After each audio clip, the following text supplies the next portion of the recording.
ఆంధ్రప్రదేశ్ తెలంగాణలకు సంబంధించి హైదరాబాద్ ఉమ్మడి రాజధానిగా ఉంటూ వచ్చింది. బహుశా ఈ రోజుతోటి ఆ గడువు ముగిసింది. అన్లెస్ అండ్ అదర్వైజ్ ఈ సాయంత్రం లోపు కేంద్రం ఏదన్నా మళ్ళీ సపరేట్ నిర్ణయం తీసుకుని ఇంకో 10 ఏళ్ళు ఎక్స్టెండ్ చేయమని చేస్తామని చెప్తే తప్ప, లేకపోతే ఉమ్మడి రాజధాని అంకం పూర్తి అయిపోయినట్లే. అయితే ఉమ్మడి రాజధాని అంకం పూర్తి అయిపోయినా అనేక సమస్యలు పెండింగ్లో ఉన్నాయి. ఉదాహరణకి ఆస్తుల విభజన. ఇప్పుడు ఆర్టీసీ ఆస్తి ఉంది, అది ఉమ్మడి ఆస్తి కింద చెప్తారు.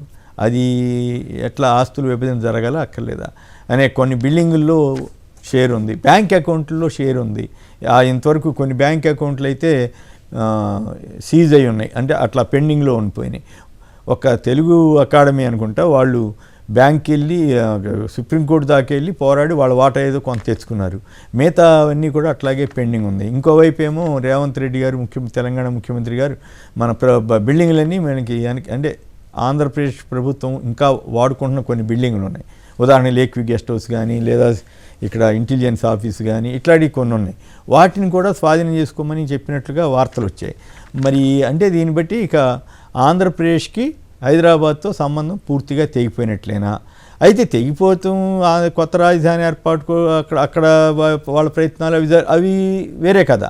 కానీ ఇక్కడ ప్రధానంగా మాబోటి వాళ్ళం ఆ రోజుల్లో ఏం చెప్పామంటే ఉపాధి అవకాశాలు, విద్యా అవకాశాలు, నివాస అవకాశాలు ఎవరికి ఆంధ్రప్రదేశ్ వాళ్ళకి ఇబ్బంది లేకుండా ఉండడం కోసం జాగ్రత్త పడాలి అని చెప్తూ వచ్చాం.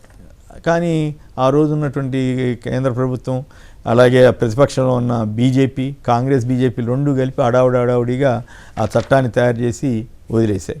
ఇప్పుడు ప్రాబ్లం ఎక్కడ వస్తుందంటే ఏపీ వాళ్ళు ఎవరు అడిగినా పట్టించుకునే పరిస్థితి లేదు. ఎందుకంటే తెలంగాణకు బీజేపీ ఇంట్రెస్ట్, తెలంగాణ మీద బీజేపీకి ఇంట్రెస్ట్, అంటే ఇక్కడ ఏదో అధికారంలో రావాలని.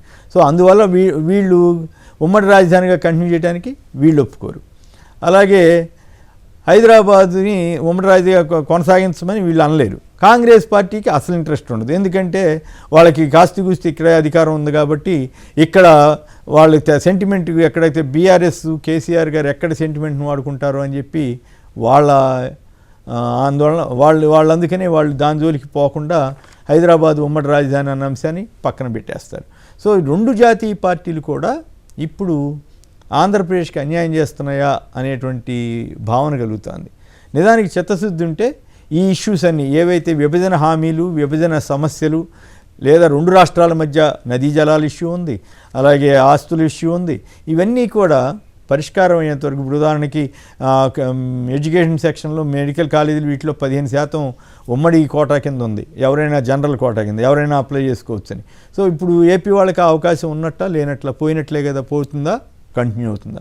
సో ఇట్లాంటి వాటి మీద క్లారిటీ లేకుండా ఈ హైదరాబాద్ ఉమ్మడి రాజధానిని నిలిపివేస్తే సాయంత్రం లోపు మరి ఏమైనా కొత్తగా వస్తుందో రాదో నాకు తెలియదు, కానీ నిలిపివేస్తే అది ఆంధ్రప్రదేశ్కి అయితే కొంత నష్టమనే చెప్పాలి. నిజానికి ఇప్పుడు పేరుకి 10 ఏళ్ళు ఉంది, కానీ మనం 2 ఏళ్ళకి ఏది గవర్నమెంట్ వచ్చిన 2014-16లోనే చంద్రబాబు నాయుడు గారు ఓటుకు నోటు కేసు దెబ్బతోటి ఆయన పెట్టకుండా పెట్టబేడా సర్దుకుని విజయవాడ వెళ్ళటంతో అయిపోయింది. ఆంధ్రప్రదేశ్కి చాలా తీరని నష్టం జరిగింది. హైదరాబాద్ మీద ఆయన ముఖ్యమంత్రిగా ఉన్నప్పుడు ఎంత దాకా వెళ్ళారంటే హైదరాబాద్లో శాంతి భద్రతలు కూడా ఏపీకి అధికారం ఉన్నంత వరకు వెళ్ళారు. గవర్నర్ రూల్ కింద ఉంది, గవర్నర్ పర్మిషన్కి స్పెషల్ ఈ పవర్స్ ఉంటాయి దీని కింద అని చెప్పేసి.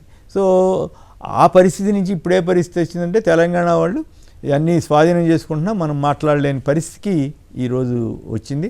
మరి ఈ పరిస్థితి హైదరాబాదుని ఇటువంటి ఎలాంటి ఇబ్బందులు లేకుండా ఆంధ్రప్రదేశ్కి సంబంధించి విభజన హామీలు నెరవేర్చి ఆస్తుల విభజన ఇవన్నీ సజావుగా జరిగి బ్యాంక్ అకౌంట్లలో ఉన్న డబ్బు అంతా శుభ్రంగా ఎవరి వాటా వాళ్ళు తీసుకుని నదీ జలాల ఇష్యూ కూడా సెటిల్ చేసుకుంటే అప్పుడు హైదరాబాద్ ఉమ్మడి రాజధానిగా లేకపోయినా పర్వాలా. లేకపోతే ఏమవుతుంది, అసలు ఉమ్మడి రాజధాని కానప్పుడు మనకున్న హక్కులకి అది మళ్ళీ ప్రతిదానికి కోర్టుకు వెళ్ళవలసిన పరిస్థితి వస్తుంది. సో ఆ పరిస్థితి రాకుండా ఉండాలంటే మరి కొంతకాలం పాటు ఈ ఇష్యూస్ అన్నీ సెటిల్ అయ్యేంత వరకు కొనసాగించేలాగా చూడాల్సిన బాధ్యత కేంద్రం మీద ఉందనేది నా వ్యక్తిగత అభిప్రాయం. మరి అది జరుగుతుంది. అయితే ఇక్కడ సమస్య ఎక్కడ వచ్చిందంటే తెలంగాణలో దీన్ని ఒక రాజకీయ అంశంగా మార్చి ఈ హైదరాబాద్ని ఉమ్మడి రాజధానిగా కొనసాగించడానికి ప్రయత్నాలు జరుగుతున్నాయంటూ ఒకళ్ళ మీద ఒకళ్ళు ఆరోపణలు చేసుకుంటూ దీన్ని ఇక్కడ రాజకీయం చేసే అవకాశం కనపడతా ఉంది. రాజకీయం చేస్తారు కాబట్టి సహజంగానే ఈ అందుట్లోనూ బీజేపీకి, కాంగ్రెస్కి, జాతీయ పార్టీలకి తెలంగాణ మీద వాళ్ళకి ఎక్కువ ఇంట్రెస్ట్ ఉంటుంది కాబట్టి ఆంధ్రప్రదేశ్లో వాళ్ళకి ఏం పెద్ద స్టేక్ లేదు కాబట్టి వాళ్ళు ఆంధ్రప్రదేశ్ని అట్లా గాలికి వదిలేసి తెలంగాణను మాత్రమే జాగ్రత్తగా చూసుకుంటున్నారా అన్న అభిప్రాయం కలుగుతూ ఉంది. మరి ఈ పరిస్థితి ఎలా ఉంటుందో చూడాలి. హైదరాబాద్కి మరి బై బై చెప్పినట్లేనా అన్నది చూడాలి.